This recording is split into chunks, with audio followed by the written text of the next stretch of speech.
Saudara sering kasih di dalam Kristus, manusia tidak pernah hidup dan tidak dapat hidup seorang diri, melainkan selalu membutuhkan orang lain.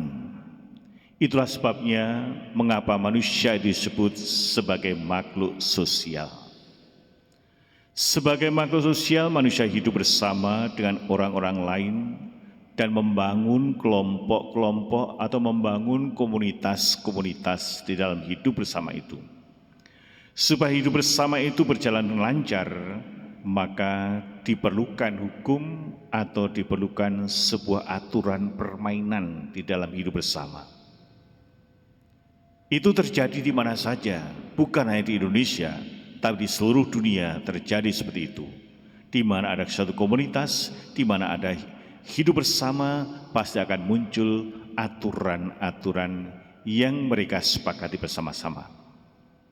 Bapak, Ibu, dan saudara kasih, hukum adalah peraturan berupa norma sekaligus sanksi yang dibuat dengan tujuan untuk mengatur kehidupan manusia, untuk mengatur kehidupan bersama.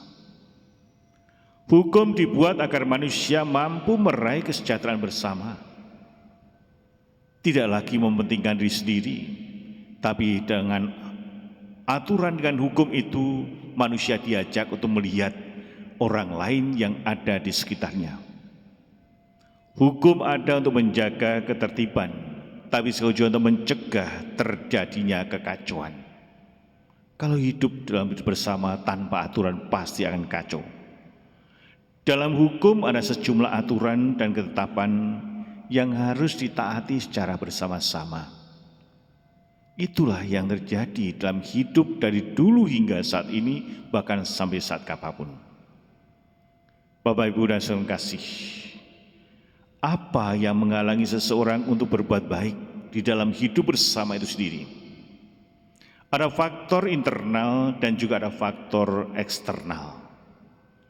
Faktor internal bahwa orang tidak bisa berbuat baik karena orang itu merasa tidak mampu untuk berbuat baik, merasa takut, merasa hidupnya masih kekurangan, takut berisiko dan lain sebagainya. Sehingga ada orang-orang yang takut berbuat baik, hidup saya aja hanya seperti ini, hidup saya aja masih kekurangan, hidup saya aja masih pas-pasan, mosok saya berbuat baik. Ini faktor internal, sehingga berpusat pada dirinya sendiri. Lalu faktor eksternal adalah aturan atau hukum yang begitu kaku sekali. Aturan yang begitu kaku dan beku sehingga mengekang seseorang untuk berbuat baik. Namun pada dasarnya berbuat baik itu merupakan suatu pilihan dari setiap manusia, termasuk kita semuanya. Walaupun dikekang seperti apapun, manusia tetap bisa berbuat baik. Itulah yang dilakukan oleh Yesus dari Nazaret. Hukum atau aturan itu sangat perlu dalam kehidupan bersama. Jika tidak ada aturan, maka semua akan bertindak semuanya sendiri, seenaknya sendiri. Dengan begitu akan terjadi kekacauan kalau hidup dalam tidak aturan. Tapi juga akan terjadi timbul konflik terus-menerus dalam hidup bersama. Maka ada aturan supaya jangan kacau, supaya jangan konflik dalam kehidupan bersama itu sendiri. Sehingga dengan kata lain, aturan itu menjamin ketenteraman bersama, menjamin kedamaian bersama. Jika kita taat peraturan, maka semuanya akan aman. Sehingga kalau terjadi satu kekacauan dalam hidup bersama, kenapa? Enggak taat. Lihatlah dalam lalu lintas, mengapa seringkali terabrakan terjadi? Karena enggak taat, enggak mau mentaati aturan sendiri. Bapak, Ibu, dan saudara kasih, sadar atau tidak sadar kadangkala hukum membatasi ruang gerak manusia. Dengan adanya banyak larangan-larangan yang justru mengikat manusia sehingga manusia tidak bisa berbuat apa-apa. Hal itulah yang dialami oleh Yesus ketika itu. Karena orang-orang Farisi, para ahli Taurat itu membuat larangan-larangan dan menambah larangan-larangan di dalam hukum Taurat. Manusia susah bergerak. Manusia susah untuk mengasihi, manusia susah untuk berbuat baik. Karena melakukan pekerjaan pada hari Sabat pun tidak bisa. Karena aturan, karena larangan itu sendiri. Di sini kita bisa melihat bahwa aturan atau larangan atau hukum itu mengekang kebebasan manusia untuk berbuat baik, berbuat kasih. Apa yang terjadi dengan aturan yang begitu kaku dan beku yang dibuat oleh orang-orang Farisi dan ahli-ahli Taurat? Yesus sering dicela oleh mereka. Mengapa Yesus dicela oleh mereka? Karena seringkali mereka menyaksikan bahwa Yesus menyembuhkan pada hari Sabat. Menyembuhkan pada hari Sabat berarti satu pekerjaan dan itu dilarang oleh hukum. Maka ahli Taurat dan orang Farisi ketika melihat Yesus menyembuhkan orang yang sakit, maka Yesus dianggap menghujat Allah itu sendiri. Bapak, Ibu, dan saudara kasih, bagi Yesus hukum itu harus diimplementasikan dengan kasih. Menurut Yesus hukum yang pertama dan utama adalah kasih. Hukum tidak boleh menghilangkan kasih di dalam hidup bersama. Maka jika tindakan kasih harus segera dilakukan, mendesak harus dilakukan, maka tidak ada hukum yang dapat melarangnya. Kadangkala kita harus melakukan sesuatu yang tampaknya melanggar hukum, tapi karena ini kasih lebih besar yang harus kita utamakan, maka kita harus melakukan itu sendiri. Contohnya hari Minggu, kita sebagai orang Katolik wajib ke gereja, tapi pertua sakit keras, pagi-pagi anfal, harus membawa ke rumah sakit, dan akhirnya tidak bisa ke gereja. Tampaknya sepintas melanggar aturan, tidak pergi ke gereja, namun kemanusiaan itulah yang diutamakan, dan lebih baik memperhatikan, mencintai orang yang dekat sendiri. Sehingga bagi Yesus kasih adalah segala-galanya. Dia berani melanggar hukum Taurat demi kasih itu sendiri, demi kemanusiaan, demi keselamatan sesama manusia. Bapak, Ibu, dan saudara kasih, dalam perikop Injil hari ini Yesus diamat-amati oleh orang-orang Farisi dan juga para ahli Taurat. Mereka mengamat-amati apakah Yesus akan kembali melakukan pekerjaan yang melanggar hukum Taurat pada hari Sabat. Pada saat itu di rumah ibadat ada seorang yang mati tangan kanannya. Melihat orang seperti itu, melihat orang yang sungguh-sungguh membutuhkan pertolongan, maka Yesus berkata, "Ulurkanlah tanganmu." Orang berbuat demikian dan menjadi sembuh.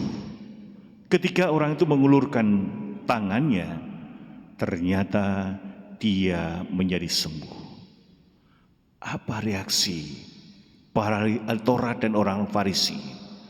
Mereka marah besar dan mereka merancang bagaimana caranya untuk menyingkirkan Yesus, karena Yesus dianggap melanggar hukum Taurat itu sendiri. Bagaimana reaksi Yesus ketika tahu pikiran orang-orang jahat seperti itu?